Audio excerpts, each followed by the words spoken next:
Hello and welcome to the Entertainment Gig Podcast, the Music Edition, Episode 3. My name is Cleon. On this week's episode, we discuss music and politics, we review the new Angel Olsen CD, and we make a case for Janet Jackson to be included into the Rock and Roll Hall of Fame.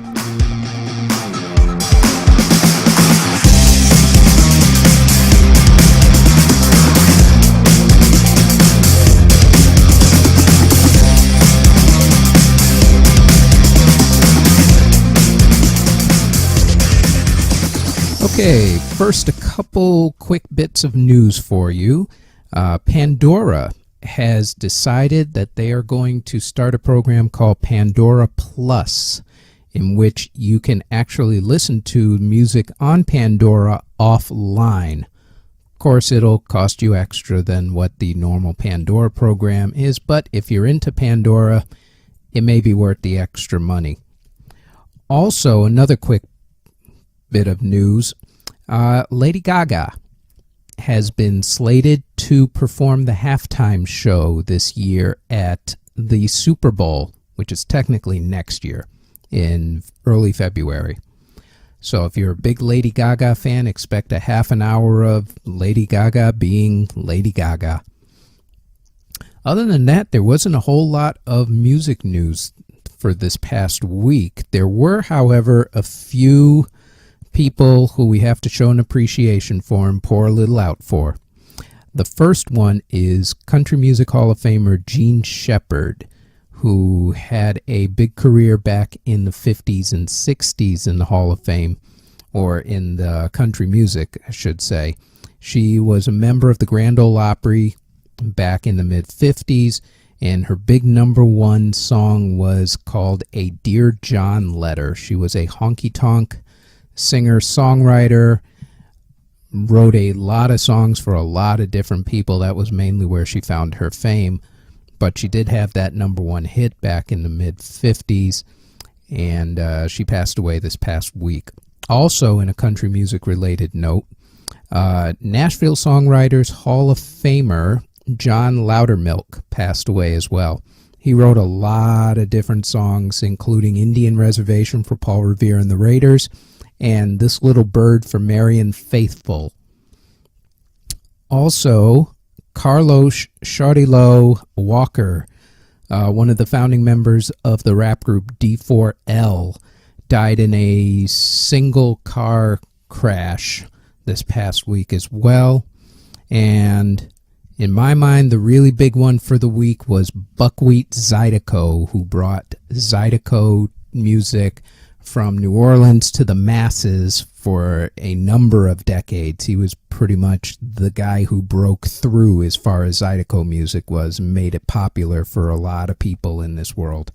Legend, should be in the Hall of Fame, but I guess we'll do that one for another time. He passed away just within the last couple of days.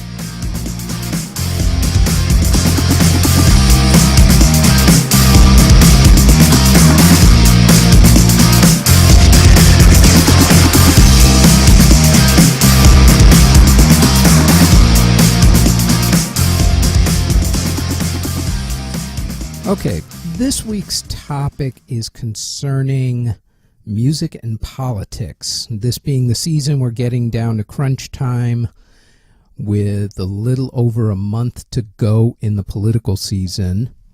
As a matter of fact, as I record this, there's going to be a presidential debate that's going to start up in a couple of hours here in America. There is an exhibit at the Rock and Roll Hall of Fame called Louder Than Words, which has to do with politics and music intertwining over the decades.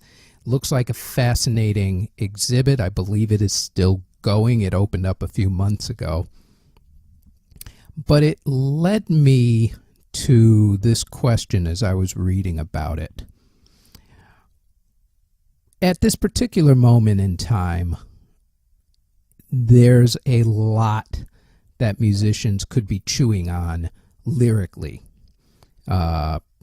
These are unsettled times, obviously, if by no other reason than the fact that social media and 24/7 cable news has basically made these times feel a lot worse than they probably are, because as I recall, there's never been settled times. Let's just put it out there. There's always been police brutality. There's always been wars. There's always been diseases. There's always been something to basically make people get worried and hyperventilate. I believe that social media and specifically the 24/7 cable news cycle right now is making people a lot more anxious than they normally would be. But my point is that there's a lot to chew on. But my question is, where's all the political music? It used to be, let me pull up my porch and tell you how it was back in the day again. Back in the 60s, when you had the Summer of Love and the hippies and all that, you had a lot of political music. A lot of it had to do with love and we need to love one another, or it had to do with the Vietnam War. Some of it had to do with the civil rights movement. You go into the 70s, Marvin Gaye was singing about the environmental issues and everything else with the What's Going On album. They had concerts, charity concerts, the No Nukes concert with Jackson Browne and Bonnie Raitt. You had the concert for Bangladesh, which had to do with the famine, with George Harrison and a cast of thousands. You had Live Aid in the 80s, which had to do with famine in Ethiopia. You also had songs back in the 80s about the Russians and the Soviet Union and communism and nuclear war and things of that nature. In the 90s, people basically stopped, weirdly, and started whining about their parents. Thank you, grunge music. Although it was good music, great music actually, but still, it got away from all the political stuff and started looking more interior, as it were. Now, you would think with all that is going on right now that music would be out there bombarding you with a lot of political things. Kendrick Lamar, for instance, did a song about the Black Lives Matter movement and police brutality. You have artists like Tom Morello and Prophets of Rage who are out there, always out there doing something political. And I'm not talking about doing a song for a political candidate, although that's happened on occasions. Eminem did one for, at that point, it was John Kerry's campaign back in '04, but it was more of an anti-George Bush song. And you had a couple anti-George Bush tunes out there during his tenure. And then, of course, you had will.i.am with the Yes You Can, or Yes We Can song back in '08. And even this past year, you had Elizabeth Banks and a bunch of people doing another song for Hillary Clinton. So you'll get those types of things. But I'm talking about doing songs that have to deal with the Black Lives Matter movement, songs that have to do with gay rights, that have to do with global warming, which have to do with a lot of other issues out there. And it just doesn't seem like it's happening. You would have figured that it would have started back during the Iraq War. The only thing that I saw during the Iraq War was, I think somebody did a remake of Give Peace a Chance. But that was really it. And it seems like music has lost its, for lack of a better words, moral soul or moral compass. People aren't out there like they used to be. And I suspect the reason may have to do with the fact that musicians back in the day used to be musicians. They would perform. That was where they made their money. They sold records. They performed. And they really didn't care about corporations. In fact, if you were selling anything for a corporation, you were considered a sellout. Neil Young with the This Note's for You about artists like Michael Jackson and Whitney Houston who were doing commercials for Coke and Pepsi, and Neil Young wasn't having that. He made fun of them big time because of it. And if you did a commercial, you were absolutely considered a sellout.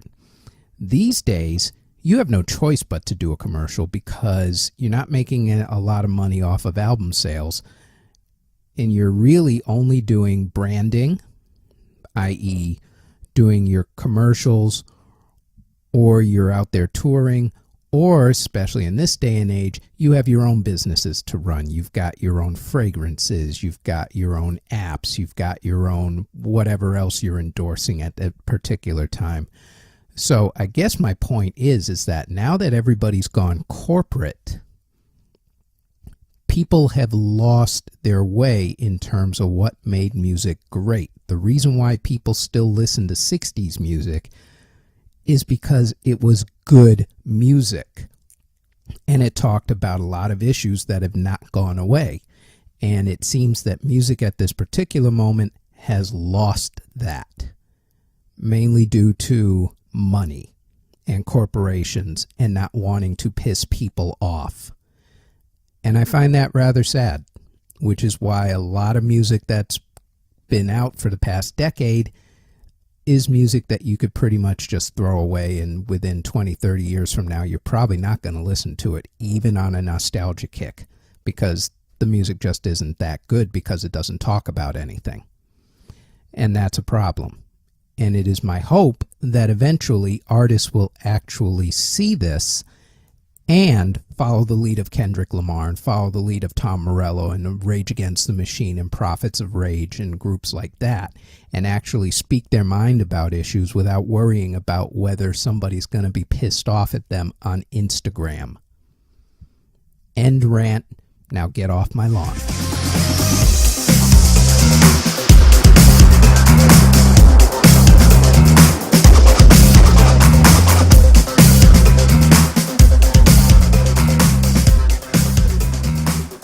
Okay, it is time to make a case for another artist going into the Rock and Roll Hall of Fame. This week, we are going to make a case for Janet Jackson to finally get into the Rock Hall. Now, as I've said before, in order for a performer to actually get into the Rock and Roll Hall of Fame, they have had to have had their first album out at least 25 years ago. Janet Jackson fits the bill extremely easily. Her first album was actually self-titled Janet Jackson back in 1982. Although her first two albums flopped miserably. Dream Street was the second one, and I think the only song that even remotely made a dent on the charts was Dream Street. That was it, and it was only because there was a video out. The album that made her into a star in her own right and finally out from underneath the shadow that is the Jackson family and that one really big shadow, which is Michael Jackson, was Control, which came out in 1986, followed by Rhythm Nation, another huge album. And then after that, you had hits or misses on some other things. Velvet Rope, I think, had 3 or 4 songs that were popular on it. And we're not even going to talk about the whole Super Bowl controversy, which is what most people remember Janet for at this point in her career, unfortunately. But people tend to forget the number of hit singles that she had, and also how many millions of copies of albums that she sold within her, let's call it from Control straight through to about 04. So you're talking about 20 years of making hits, which is amazing for any artist, but especially for an artist who had to deal with the aura that is the Jackson family. And when you think about it, if it wasn't for her, you wouldn't have acts like Britney Spears, you wouldn't have acts like Christina Aguilera, you wouldn't have acts like Rihanna. because she's the one who made dancing in the videos and singing popular. As far as crossing over, she melded, along with Michael Jackson, Whitney Houston, and Prince. She crossed racial barriers back in the 80s. These days, you tend to take that for granted, that white people listen to rap music and make rap music like Eminem, or that you have rock acts out there like Seven Dust or Living Colour who are black, or at least have a black lead singer in Seven Dust. And you take all that for granted. Back in the 80s, no one crossed over. White kids were not listening to rap music in general until the Beastie Boys came along. And black kids were definitely not listening to rock.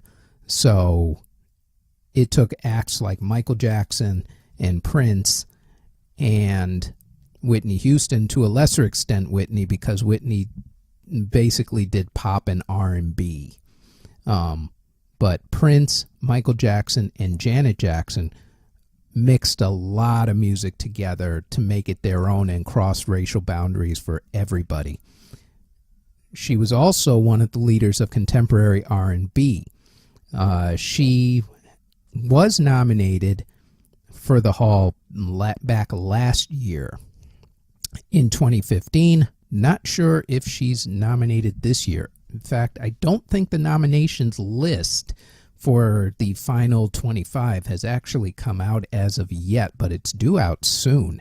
And they usually announce the awards, or who's getting in very early December, with the award ceremony usually in either April or May of the very next year.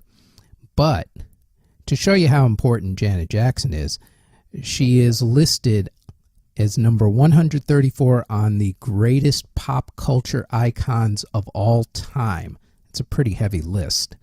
She is number 7 on the greatest women in music of all time list. And in the video era, she is considered the second greatest woman of the video era. And by video era, we're talking the beginning of MTV, so that would have been very early 1980, 81, straight through to now. The number 1 artist, just in case you're wondering, is a no-brainer. It's Madonna. But Janet Jackson's considered number 2, and she beat out a lot of other women in order to get that. My point is this. The woman sold hundreds of millions of copies of her albums. She had at one time the largest single record contract given to anybody, and it was given by Virgin Records and Sir Richard Branson. She has, at the very least, by my count, at least 25 top 10 hits. That's an awful lot of top 10 hits. If you want to collect any of her things, Design of a Decade is her greatest hits album. That's a good place to start. The other 2 albums that should be in your collection regardless are Rhythm Nation 1814. That was one that had the Pleasure Principle on it. And I Miss You Much. And also Control, which really got her career going. And that was the one with What Have You Done For Me Lately? And that is it. I believe I have stated the case. I believe she should be nominated and she should get in this next go-around. But I am putting her in my Rock and Roll Hall of Fame.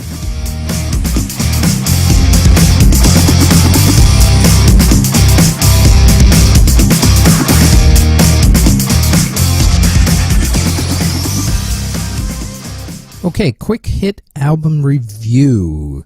This time we're reviewing Angel Olsen's new one called My Woman. Quick bottom line on the album, buy it. It's a great album. It's not the greatest I've heard this year, but it is a very good album. Personally, I think her vocals are a little overproduced with the double and the triple layering and the echoing. That I think from an engineer standpoint, not the greatest on certain songs, but overall with the quality of the music and the songwriting, it is a really good album, and I would highly recommend buying it. If, however, you don't feel the same way, at the very least, you should get the singles Never Be Mine, Shut Up, Kiss Me, Sister, and especially Give It Up. So that's my quick hit review for Angel Olsen's album. I would absolutely 100% buy it.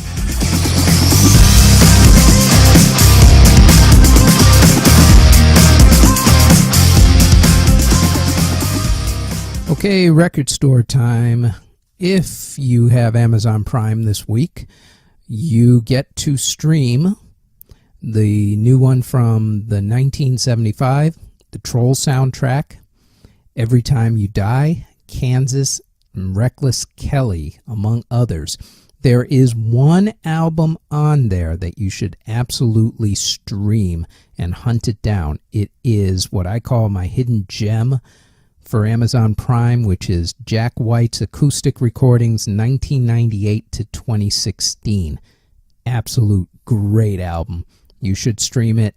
If you have Amazon Prime, you're getting it for free anyway. You should check that album out, absolutely.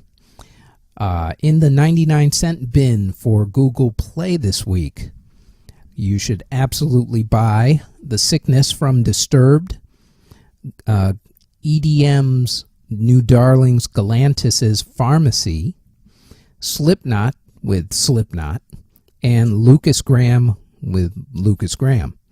Lucas, by the way, is spelled Lukas, not CAS, like some of you I'm sure will be tempted to do. But those albums are only 99 cents each, so you're talking you pick up 4 albums, $4. What could go wrong? As far as new actual albums go, you have new albums from the Pixies, Ultimate Painting, the new one from Bon Iver, Drive-By Truckers, Vandergraaf Generator, Regina Spektor, Bob Weir, Craig David, just in case you were wondering where Craig David's been all these years. You get a new one from Phil Rudd, who is the ex-drummer for AC/DC. You get Machine Drum, Van Morrison, and with their final album, Yellow Card. You can tell that Christmas is coming when you get a lot of big albums coming out in the same exact week. So that is it as far as new albums go. Your earworms for the week.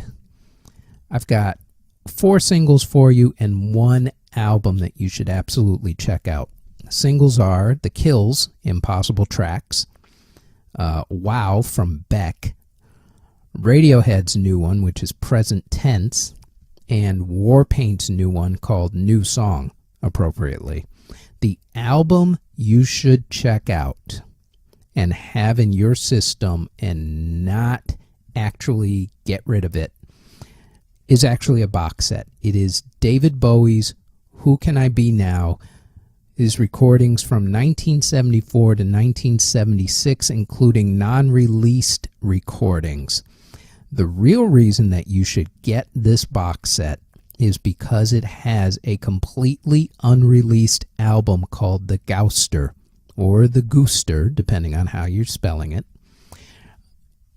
This album was originally put together, then he thought twice about it and scrapped the album, but he took certain parts of the album and put them on his next album, which was Young Americans. This is a gem. This is like a treasure trove right here. I would absolutely hunt this box set down, download it, buy it. I don't think it costs all that much, especially for a box set. I would absolutely check it out.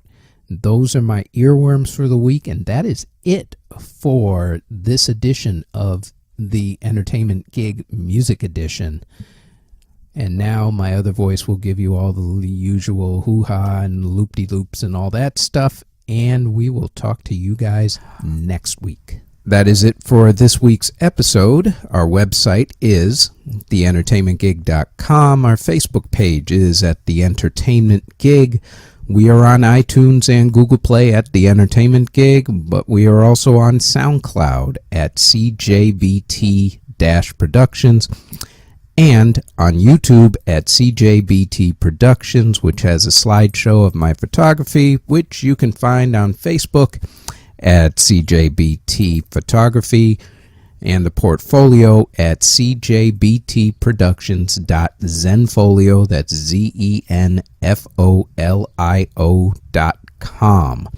And that is it. We will talk with you next week. Take care.